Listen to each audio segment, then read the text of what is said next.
Welcome to Psychocinematic, a podcast where we analyse depictions of mental illness and disability in popular films and TV. I'm your host, Stephanie Fornasier.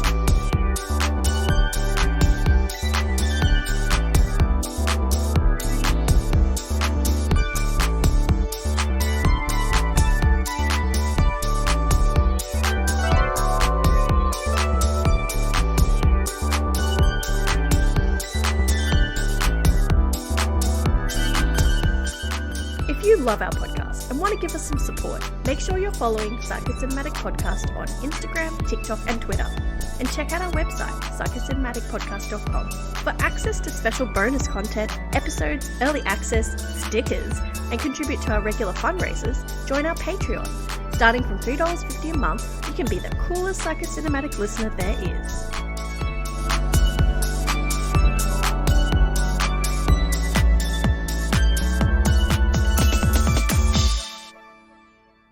I'd like to start by acknowledging the land I'm recording this podcast on today, the Wurundjeri Woiwurrung land of the Kulin Nation, and pay respects to elders past, present and future.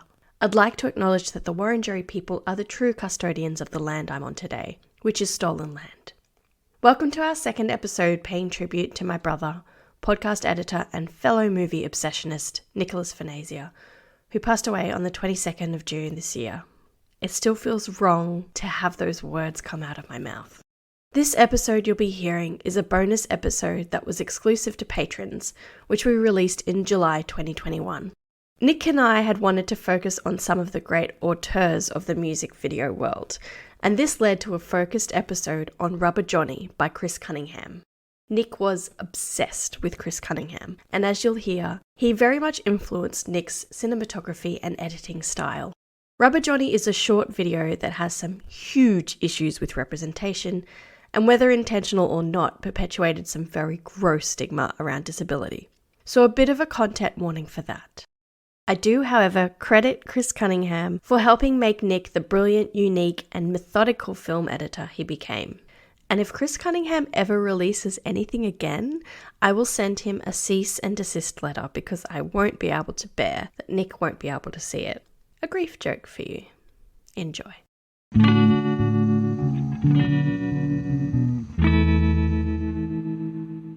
Welcome back to the podcast, Nic Fornasier. Thank you so much, Steph Fornasier. We're actually here face to face. In the flesh, today. yes. You in the escaped the 3-day lockdown. Yeah, I had insider information that Queensland was going to lockdown, so I escaped the state. I fled. You are. In a white Bronco. A piece of shit. A piece of shit. What have you been watching lately? Oh, okay, well, I have been watching with my wonderful housemate Jordan, The Secret Life of Us on Netflix. I think it's the first time I think it's been on a streaming service. And we're watching it together and it's fantastic. I'm loving it. Does it still stand up today? I think so, honestly. When was that made? It was like when I was early in high 2000s, school. I think. But it's entertaining, it's fun, it's well acted, it's well written, it's a bit tacky, and the plot lines are a little bit like obvious. But for the time, I think it was a really well written Aussie show. Oh, who wrote it?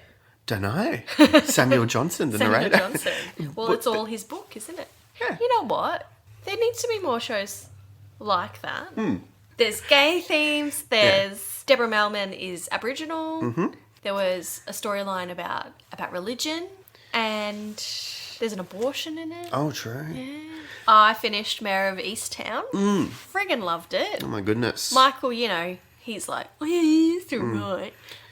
Yeah, that's Michael for you. Like, it's such an interesting, twisty-turny drama, but it's also a really good portrayal of grief and the journey of grief. And it's not in a Hollywoodized way as well. And she sees a therapist and it seems really useful, but not in a, like, you fixed me way. It's like it's probably my favourite depiction of therapy I've seen in ever. A really good thing about it as well, there's a character who has Down syndrome and it's not a plot line.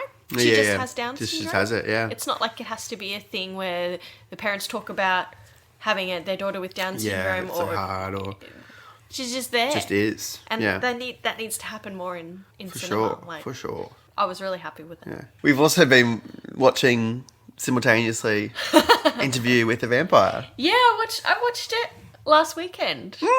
I've been watching it this week at night. That's crazy. falling asleep to beautiful Brad Pitt and Tom Cruise flirting with each other. When you first saw it, did you realise how homoerotic it is? Not at all. When I was a Neither kid, did I just really enjoyed the absolute insane gore. Yeah. And blood. It's pretty gory. You know when he sort of chops that guy in half? It's just... It's still pretty shocking today. It's the strangest movie. Like, I don't know how it got made. 12-year-old Kirsten Dunst just being so freaking good. Owning just like out-acting the two. Yeah, honestly. Brad Pitt's kind of terrible with his accent. Even like the first scene and he says something like in like the old English American accent. I'm just like, oh, Brad. Doesn't really work. You have gotten better over there. He has. I did enjoy watching them get all sexy with each other. Yeah, it's very gay. Watching it now, I'm like, this is the gayest fucking movie. And they must have known making it was so... Yeah, they did, because apparently homo-y. I was reading about it later and they toned down some of the homoeroticism Did they? Of the novel. Oh. And like they interviewed Anne Rice like years later and they said, is this one of like the first depictions of a gay couple with a daughter, like a gay family? And she's like, oh yeah, it is. Because they adopt a daughter and they're both her father. Yeah, that's true. And she's just like, oh yeah. She did it without even realising it. Good on Anne Rice. Yeah, it's so gay. It's just so fucking gay. And it's of its time, and that would have been pretty raunchy and unique. Oh, and before we move into what we're talking about, just some potty recommendations for you. I had a few people recommend Two Peas in a Podcast, which is two mums who have children with multiple disabilities, and they get people on their podcast to talk about their kids with additional needs, and they talk about lots of different things. And I listened to one of the episodes the other day, and I'm very much triggered whenever there's like a child or a baby in a movie or something that dies. Like I can't handle it at the moment. And I was listening to this mum talk about her twins that were born, like there was a donor twin, like they shared the same blood supply. Okay. And I'm listening to it while I'm making dinner, and Michael's like, hey, do you want to put on music? I was like, wait, I need to know if the baby survives or I will cry. He'll lose it. Yeah, so there's a bit of a trigger warning with it. Did the baby survive? The baby survived. Oh, good. Spoiler, but good spoiler. Yeah. But it's a really good podcast. And Australian or American, may I ask? Australian. They're from Melbourne. Oh. And there's also Two Shrinks podcast, which is two psychologists. They have done a 3-part episode arc of psychologists in movies. Oh my goodness. So I was like, ooh. Shit. They cover Donnie Darko and they cover... Oh, terrible psychologist. Yeah, they basically said she's shocking. She's, placebos, yeah, they didn't even cover that. Really? They're just talking about how bad she is at hypnosis. Yeah. Oh, God. And they do Sopranos, but I haven't listened to that episode yet. But I'm sure they'll have things to say. Oh, yeah. So what are we doing today, Nikki? What did you choose? Rubber Johnny. Rubber Johnny. A 6-minute short experimental film directed by Chris Cunningham. And why did we pick this? Because it's a wild viewing experience. It's crazy. It's bizarre. And it depicts a main character with a disability in a wheelchair doing stuff in the basement. And it's just a very interesting watch. What was your experience of this? Well, I was, from a young age, I was into music videos and the trio of, I think, Spike Jonze, Michel Gondry and Chris Cunningham released is it a director's label? DVDs? Yeah. Is that what they were called? I think something like that. With all their music videos on it, and I got into them when I was probably like mid-high school. You started doing like film, didn't you have it as a subject in year 12? Yeah, it was like an experimental film that we had to make in year 11 or 12. And I basically ripped off all of Chris Cunningham's stuff. I got Dad to put cellophane over his face and do like the Rubber Johnny blah, blah, blah. And I was just upset. Like it was this really interesting period where in sort of the late 90s, early 2000s where really cool directors coming up. The labels had a bunch of money that they could throw at music. Yeah. There was a lot of weird kind of Portishead, Björk music around on like Warp records and stuff. And all these directors which were given sort of decent budgets to just like go wild and make crazy shit which doesn't really happen nowadays. No. It really doesn't. It's a real shame. Well, it's kind of like the music video itself is kind of basically not really a thing anymore. No. They are out there. They're out there. But, you know, those weird sort of underground artists don't really get these cool music videos anymore. And it's a real shame. It's a real bloody shame. Because it just gave money to, you know, Mark Romanak or whatever. Yeah. And, like, Jonathan Glazer to make cool shit. And Chris Cunningham made a lot of cool stuff. And this was one of his projects that he sort of came up with. And that was with Aphex Twin. With Aphex Twin, which yes. he did things beforehand, didn't he? Yes. Come to Daddy, which is pretty wild, pretty crazy. Whoa. Yeah. It's a really cool music video. And Window Licker. And Window Licker, which is bloody great. And then I think, from what I read, this was supposed to be a 30-second sort of teaser for an Aphex Twin album or song. And then he expanded it into this 6-minute short film. And then he sort of chopped up and remixed the track to suit the visuals that he was making.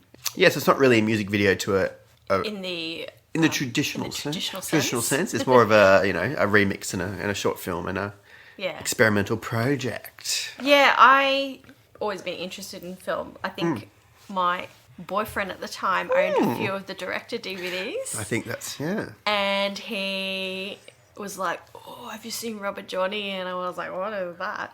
He's like, oh, it's so fucked up. Yeah. And like, I was like, oh, I don't know if I want to watch it if you think it's really fucked up. And I watched it and I was like, oh, that's weird. But I think he hyped it up too much. Yeah.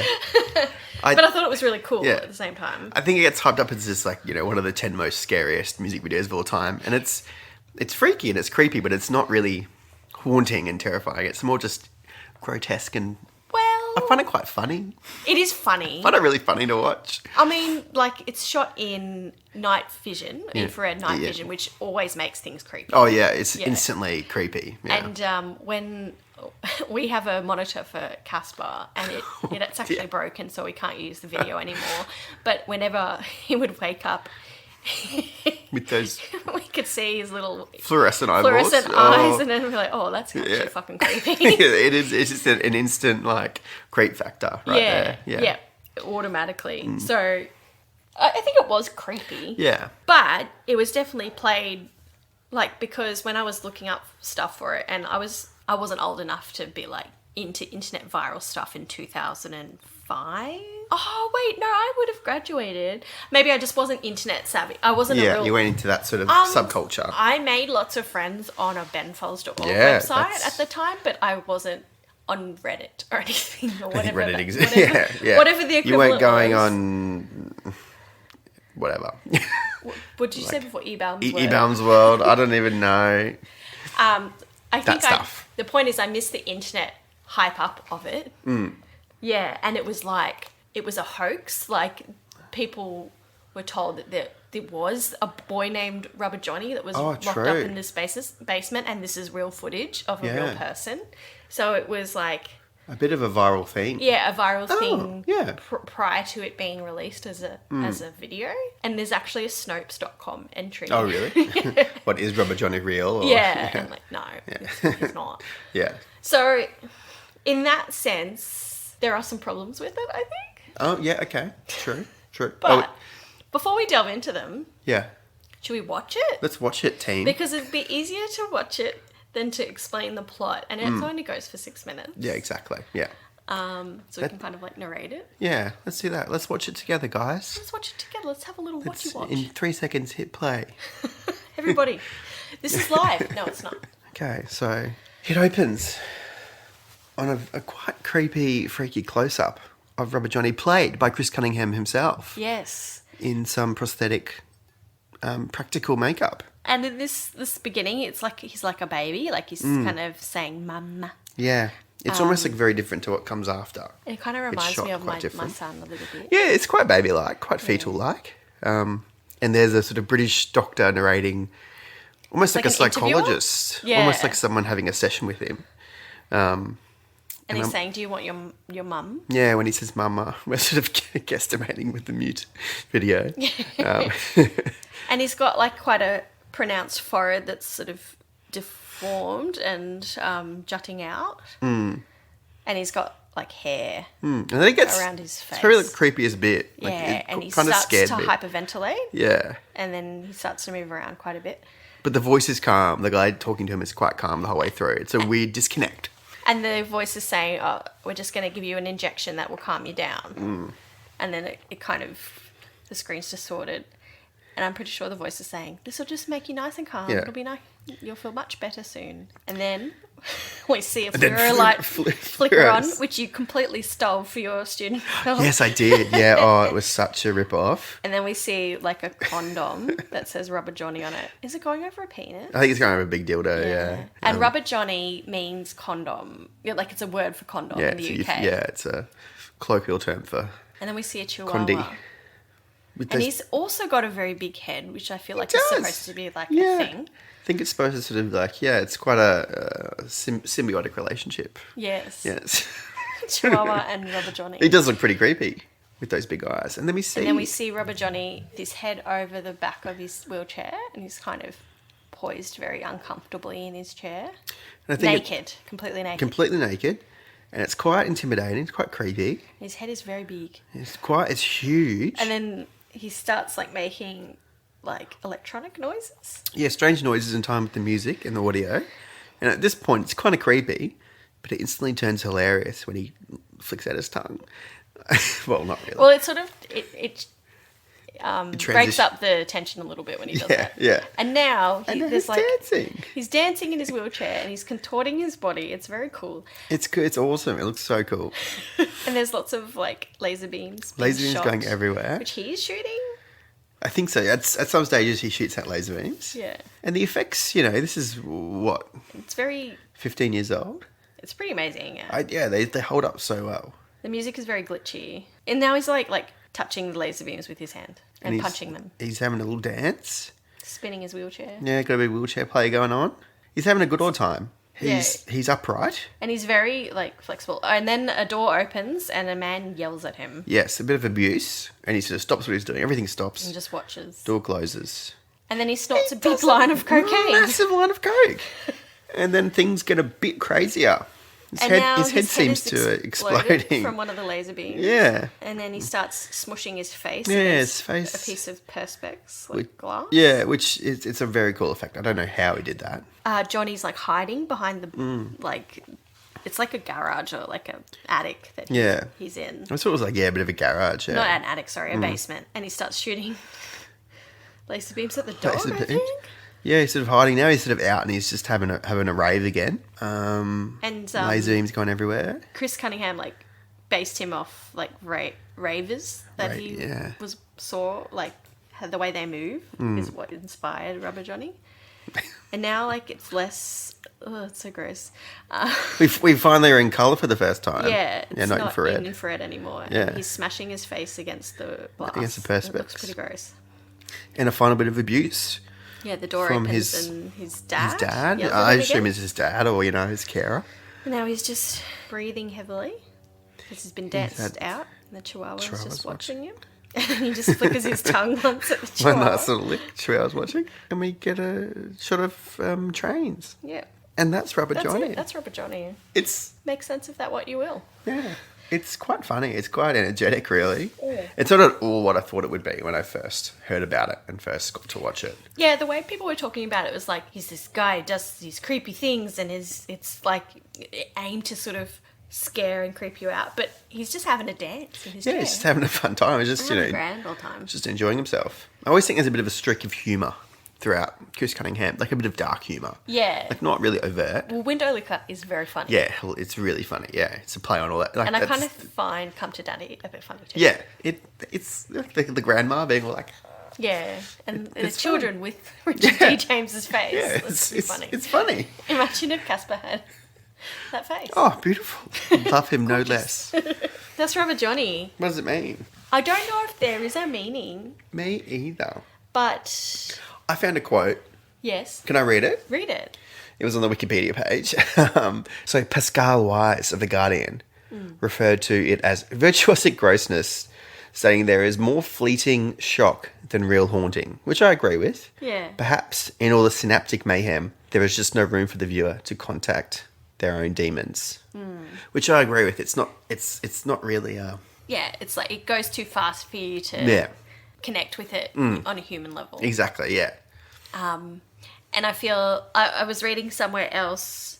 No, it was like I think it was just a review on IMDb where they're like we open and we think that we're gonna find Johnny horrifying, but what we find is we like Rubber Johnny, and we find the people keeping him in this basement as horrifying because they treat him really badly. Yeah, which I agree with. I almost feel quite sympathetic to Rubber Johnny because he's got some pretty cool skills. Yeah, it seems like he's got some good cocaine there too. He's got some great coke, and he just snorts it up. Yeah. Massive line. But to me, it seems like he has nothing to do but his own mind to entertain himself. Yeah, and it's pretty entertaining. Yeah, he has some creative release through this Aphex Twin music and his lasers and the dog. And the dog. Who he performs the too. Dog. He's featured quite a lot, but he just sort of stares. And the dog is played by Elvis. What's his name? His name is Elvis. There you go.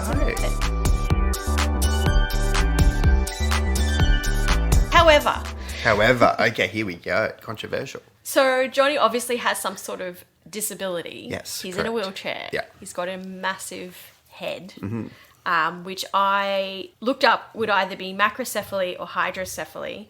And hydrocephaly is when you've got so much fluid on the brain that it's your head is very, very big, and macrocephaly is basically just a big head. I think that actually translates to big head. So either one of those. He obviously has communication issues and he sounds like a baby. Doesn't really say any words of English the whole 6 minutes. Except yeah. mama. Mama, yeah. And he gets distressed and requires sedation. So he has difficulties he's trapped in a basement. So like I would probably feel that way too. But I think it's trying to say, he needs to be sedated because he's so unhinged or whatever. Yeah, he's so agitated that he needs some sedation on there. So he's obviously a depiction of someone with a disability. And in that sense, this has a lot of problems. Rubber Johnny has a lot of problems for many reasons, one of which is that he was marketed, like this film was marketed as a creepy thing, something to be scared of and something to be feared. Something to be feared, yeah. And he's just a teenager with severe physical disabilities and potentially intellectual disabilities. Yeah. The fact that is something we're supposed to fear is a bad thing. Bad Chris Cunningham. Bad Chris Cunningham. You know better than this, Chris. And that's very much his aesthetic. I don't know if he knows better than that because that's what he plays to. I think this is probably the most extreme example of that aesthetic. This is probably like the comp. Yeah. Like Come to Daddy had a sort of weird creature coming out of a TV. All is full of love was about robots having sex with each other. But this is sort of like the more extreme in Window go Liquor, for broke kind of thing. Lots of physical deformity. There is, but it's not really the focus or there's a lot going on, so it's not the single focus. But in this film, it's like it's Rubber look Johnny. At Rubber Johnny. It's Rubber Johnny in a wheelchair. He's weird looking, and it's just really one like locked off shot of Rubber Johnny doing stuff, basically. Yeah. On top of that, though, it's like disability equals superpowers, which is also a common trope in movies. Yes, true, and I get the sense from this quite a lot. His disability gives him these otherworldly superpowers. Yeah. There's like lasers flying around. Being able to dance like a fucking good dancer. Michael Jackson in a wheelchair. I don't know. Better than Michael Jackson. Yeah, because he was a pederast. And he's like able to contort his body in ways that no one can. And like when he smashes his face against the glass, we probably didn't describe it very well, but like there's bits that come off and it's all smushed around and his teeth go here and his nose goes there. Like it's kind of gross, but it's like he's able to just like Alex Mack himself. Yeah. He does it multiple times. And at the end, he's just back to normal. Yeah. But also, I don't think Chris Cunningham meant for that to be a trope that he's using because he was inspired by ravers. Yeah. So is it supposed to be like how you feel when you're on drugs and how it could be a bit of that they affect you? It could be that taken to like the nth degree, sort of turbocharged. Because that was the original inspiration, right? Is what I read. Apparently, like ravers in clubs inspired him and how they morph their bodies. They move. And they're often on MDMA and cocaine and stuff. Yeah. Hence maybe the massive line of coke he snorts. Which comes out of nowhere. Yeah. It's just like, all right, cool. It's just sweet. It's so bizarre. That's. I think that makes it humorous as well. Like, Yeah. here he goes. It's not scary at all, really. It's just more... Absurd. It's absurd, yeah. But yeah, definitely that trope is there, front and centre. And it's like, we're frightened of him. We pity him because we can see that he's also being shunned and he's locked in a basement and he's been mistreated, which is another, like, a bad message about disability is that you deserve to be locked away and no one's allowed to see you, or you're not allowed to be treated with comfort. But then we go from being scared of him to pitying him to, like, being wowed by him. And it goes all over the place. Really. Yeah. When I think about what Chris Cunningham intended for this piece, I don't even think he knows really what he was doing. But is that his sort of thing too? Is just like to go... Because obviously this would have taken so much time to meticulously create, and like he did a really good job. The way that the glitchy music sort of goes perfectly in line with the actions, the film, the visuals, It's like no one else does that. No, yeah. I read, I think, because I bought the little special edition book that came with the movie when I was in high school, uni or something, and I had a little interview with him, and I think he said it almost sort of made him go insane, like chopping up the song to go with the visuals. Like he started... Also lived experience of mental illness, maybe? Maybe I'm paraphrasing for something I read 10 years ago, so let's... but I think, it was a very meticulous process, and I think once he started it, he couldn't, like, he just had to follow through with it, and... had to see it through to the end. Had to see it through.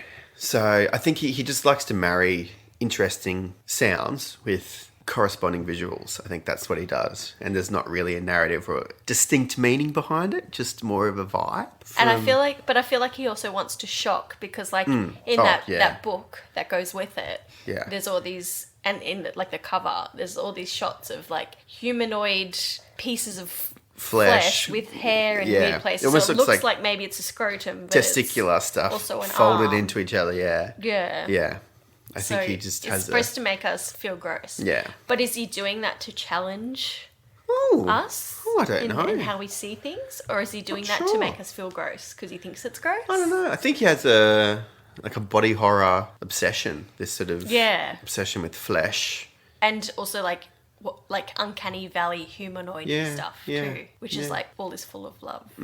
I just wonder if he could do that without also taking from an already marginalised group. Like, did Rubber Johnny have to be someone with obvious disabilities? Yeah. Could he have just been, like, if it was more fantastical, then it would be less harmful to people who are also in wheelchairs or have hydrocephaly. It seemed like choosing to base it on that kind of character was like sort of an easy route to some sort of weird... weird creepiness. Like the guy with the big head in a wheelchair is just a very sort of shortcutty kind of thing. It's a bit... it's almost lazy, I say. would Yeah, it's a little bit lazy, yeah. Because what's harmful about this is it's really harmful to people who... identify with Rubber Johnny's ailments. Exactly, yeah. And I shouldn't say ailments with the facets of him. Yeah. And that's, people want to see them the same way as we see Rubber Johnny. Like, that's pretty insulting. But do you think... Yeah, I agree. Rubber Johnny is treated poorly. He's obviously kind of like a prisoner in a garage. But he's having a ball. He's having a really good time. Bloody ball. He's having a good dance. Maybe a helpful message could be like, if you're being abused and you can't get out of your wheelchair... Pop on some Aphex Twin. Pop on some Aphex Twin, snort a line. Do a line. And then you'll be sweet. And just have a dance. I think one of the more positive things is it's not this... It changes direction from what you think it would be from that first opening scene of him hyperventilating and the guy giving him an injection. It transitions to this rave dance party of him shooting lasers and having a good time. So it's not all negative. But I think the internet is a powerful place. Yeah. And like when I was looking it up, pretty much every person who reviewed it on IMDb either said it was disgusting and gross and horrifying, or overrated and overhyped and it's only 6 minutes long. It should have been longer. Yeah. And poor old Chris Cunningham's like it took me like doing 6 minutes. months to do. Yeah, exactly. So like no one there is being like, it's not gross. It's fine. Yeah. Yeah, people are missing the nuance, and I think just see the whole viral Yeah. horror aspect of it as this, like, have you seen Rapper Johnny? Oh Yeah. my God. And it's in a lot of like top 10 creepiest videos Yeah, on the exactly. internet Yeah. still today. Yeah. And they they're not even talking about, who's the salad fingers guy again? Oh, I don't remember his name. We should do an episode on salad fingers. God. I like salad fingers. I have to say, when I was researching, I came across this wonderful video of Björk, Michelle Gondry, Chris Cunningham, and Spike Jonze. and it's just like these 4 bloody creepy geniuses, 4, like, crazy, weird, avant-garde. in a good way. Like, Yeah. I don't like to use that word often, but like crazy Yeah. geniuses. Yeah. It was such a good time. And they just look so like, hello, so happy. Yeah, we are. exactly. Yeah, just like weird sort of, but just skinny white dudes and Björk in the middle, just sort of doing their thing. Just that sort of stuff doesn't happen at the moment, and it's... What happened to Chris Cunningham? No one knows. Really? No one knows. What was the last thing that he did? I'm not sure. I think he worked on, because he married one of the members of War Paint, and I think he did like a sort of making of doco behind the scenes thing of one of their albums, which I assume was very sort of like left of centre, kind of a weird doco, not really a straightforward thing. Was it released? I think so. I think after he stopped doing music videos, he did a lot of like art installations and one-off pieces and stuff you had to see live, which is hard for a person in Brisbane to view because you never see that stuff. And I know he released, he created a website called like Chris Cunningham Productions or something, and it had like a little teaser of all this little work cut together in a real Chris Cunningham jarring style, and it's just sitting there idle with nothing added to it. Oh, really? It's there now? I think so. I haven't checked. As I was saying to you before, every kind of year I do a little Google for Chris Cunningham to see if he's got anything new out, and nothing. Nothing at all. And I think a lot of people are begging him to like make a feature film because he would make the sickest feature film. Probably takes so long to do it. Maybe that's what's happening right now. Maybe. Yeah. Over 10 years. I Just don't hope know. he doesn't use any disability tropes in it. Let's hope not. Rubber Johnny Part 2. No thanks. The rubbering. Unless Robert Johnny he meets some fellow disabled people and they welcome into his community, and then he learns Like how to Midsommar. be, not that he has to be, but more of an activist, and kicks out Chris Cunningham, his creator, and says, be better. God, breaking the fourth wall, very meta. Breaking the fourth wall. Jesus. Which means a challenge for Chris Cunningham to film himself as Robert Johnny talking to himself as Chris Cunningham. Goodness Do gracious. you think he can do it? I think he can. I think he's up for anything. It's probably an easy technique. What do you think of Chris Cunningham playing Rubber Johnny, being the guy in the wheelchair? I doubt he would have found anyone to... True. I feel like he's Just one of those auteurs that he wants to control everything, do you Yeah. think? Yeah. Like And I he think- would want to be the only person doing it. Yeah, and I think he doesn't really have an idea. I think with this project, he didn't really have an idea of where it was going to go. So he needed someone who could sit there and do some weird stuff and just chop it all up. Yeah. And that person turned out to be himself. Yeah. So, And apparently Rubber Johnny influenced quite a few things. Or so I was reading that, yes. people suspect, like in Masters of Horror, I think in like 2007. Never watched one of them. Me either. One called Fair-Haired Child, which was about a young girl that was kidnapped and locked in a basement with a strange boy whose name was Johnny. The Hills Have Eyes remake in 2006. There's one of the people... one of the hills. One of the hills is Big Brain.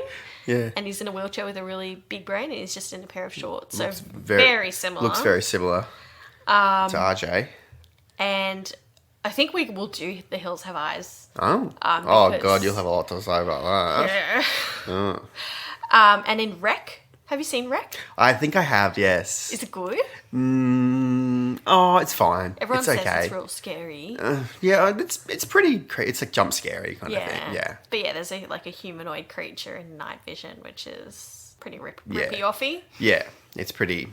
I mean, it's such an easy way to make things scary. Yeah. A bit of green sheen to things, and Just watch your baby Yeah. on the night monitor. exactly. Yeah, it is. It's a good shortcut to making people terrified. But then you got to sort of got to work your magic within that. Yeah. Add Add more to it. more to it, and yeah, Wreck wasn't too bad. But I think, Rubber Johnny, like it's like reading that list, it's interesting seeing all the things that it has influenced. Yeah. And I think that the practical effects and stuff that he employed and all the weird effects are probably better than the things that came after. Like, it's more effective. I think he's a real genius. We can tell that you really like I Chris really like Cunningham. him. He's just sick. I just want to make more stuff. Has this inspired you to do some things? Inspired me to make some shitty experimental films that I had to in film and TV in high school. However, though. Yes, however. Of course, Steph, classic downer. And that's why this discussion is fun to have with you, because you love him so much. I do. But in hindsight, this film was probably extremely harmful for people in the disability community, and in reinforcing the tropes that disability equals horror. Exactly. Yeah, I can totally understand that. I get behind that. Yeah. Get behind that. Like, I understand that. Yeah. If I was someone who had some of these disabilities that were similar to what Robert Johnny has, I would be probably pretty. I'd be pretty depressed, offended. to be honest. I'd get really upset by it. Yeah, it's not a great depiction, especially the first scene where he's just. And what is the interviewer doing there too? Like making a spectacle of him? I'm not sure. Like, what is the purpose? Obviously, I don't think he was thinking about the purpose, really. No, I think it was just a little opening scene. I think it's interesting that people around him are all very not responsive to his real needs. Yeah, like no one is doing anything for him. Yeah. Apart from Chihuahua, apart from Elvis. But Chihuahua's just watching him. The dog should do more. What a prick. On, the dog should do more. But yeah, like what I assume is his dad or his Gera opening the door and just yelling. Seeming to give him a smack and yelling at him. Yeah. And the doctor at the start who clearly isn't caring for him properly. No. Robert Johnny has a sort of a panic attack and he's just sedated. So the doctor's just calmly talking through it all. And I think what's quite traumatizing about that stuff, thinking more in depthly about it, is I've worked with one of my first jobs in my career was working with adults with disabilities, quite profound intellectual disabilities, who anytime they sort of acted out were given PRN medication, which is sedatives essentially, not injections. Usually it would be like some Valium or something. And my role was to sort of work out what the behaviour was, which was always communication and what they're trying to communicate without having verbal communication. And there were some people that had come from institutions that were on all this medication, which was really just to control their behaviour. Yeah. And some of it was so old that it's like out of date and it was like a sort off market because obsolete it's so medication, bad and causing so much damage. And it's a little bit of a slice of that experience where your needs aren't being met, and if you get upset, you just get drugged. Yeah. And that is a real experience for people with disabilities today. Yeah. And with mental illnesses today. And that message of this being like accepted and normal, and also like in a horror film, can be really harmful. Yeah. I was thinking, in a very stretching things a little bit too far, that maybe the whole Robert Johnny experience was a commentary on the possible disability crisis in Britain in early 2000s. Was there one?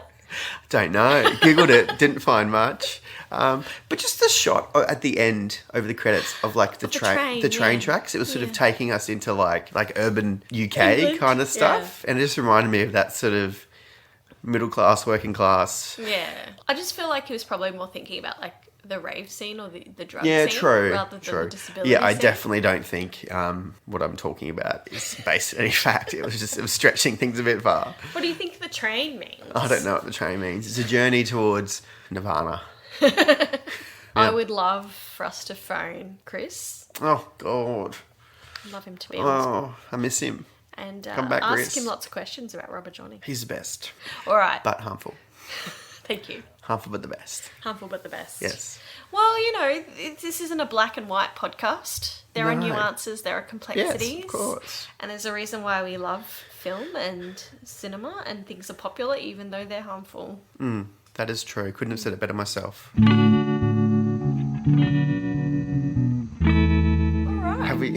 Better we wrap Have we this said up. enough about Robert Johnny? I think we have. Have you harped on enough about your love for Chris Cunningham? He's so good. I love him so much. Come back, Chris. If you're listening to this, Chris, come back. Come back. Come back. But don't Come back to me. do what you've done. No, do something different. You harmful prick. Yeah, and watch the Gucci ad. Okay. It'll change your life. Are there any problematic aspects in the Gucci ad? No, apart from the way she says Gucci. Gucci. Gucci. Oh no.